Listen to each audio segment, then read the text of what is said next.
আসসালামু আলাইকুম সবাই কেমন আছো আপুরা? আলহামদুলিল্লাহ ভালো আছি আমি।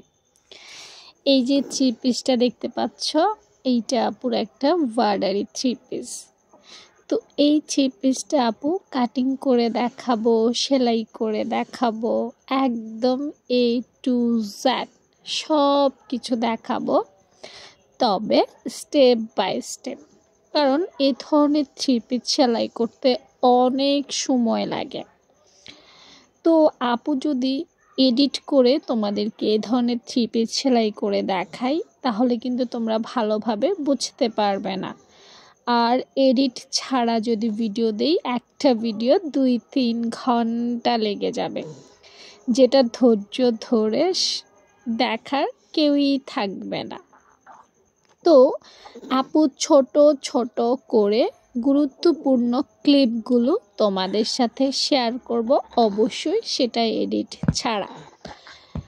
এই ধরনের থ্রি পিস এত ভেজালো, এটা বলে বোঝানোর মতো না, কারণ এগুলো কোনোভাবেই ভাঁজ বসতে চায় না। তো এই থ্রি পিসটা আপু প্রথমেই পুরোটা খুলে নিচ্ছি। দেখো, প্রথম স্টেপ হচ্ছে হাতা দুটো আলাদা করে নিচ্ছি।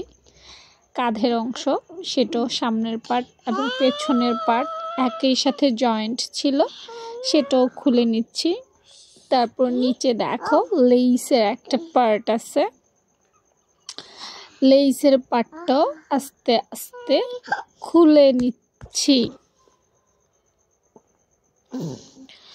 প্রত্যেকটা পার্ট, এই থ্রি পিসগুলো সেলাই করতে গেলে এত পরিমাণ শ্রম লাগে, 5-6টা three piece normal three piece সেলাই করা যায়। তাই এগুলো টাকা একটু বাড়িয়ে নেই, কিন্তু কাস্টমার অনেক সময় বোঝে না, কাস্টমার বেশি টাকা দিতে চায় না, কিন্তু টেইলারকে ঠিকই বেশি টাকা দিয়ে সেলাই করে। আমাদের মধ্যে হয় যত ঝামেলা। আমি আমার আপুদেরকে বলবো, এই ধরনের থ্রি পিসগুলো অর্ডার নেওয়ার সময় কাস্টমারের সাথে সুন্দর করে কথা বলে নিও, না হলে দেখা যাবে তোমার প্রচুর পরিশ্রম হবে, কিন্তু তুমি তার বিনিময়ে পারিশ্রমিক পাচ্ছ না, পরে পুরোটাই তোমার লস যাবে। তো আজকে থ্রি পিসটা আপু খুলছি, ইনশাল্লাহ পরের পার্ট তোমরা আস্তে আস্তে পাবা। যারা আপুর পেজটা ফলো দিয়ে রাখো, নিয়মিত আপুর ভিডিও দেখো, লাইক কমেন্ট করো, তারাই আসলে ভিডিওগুলো সবগুলাই পাবা। হ্যাঁ, ভালো থেকো, আল্লাহ হাফেজ।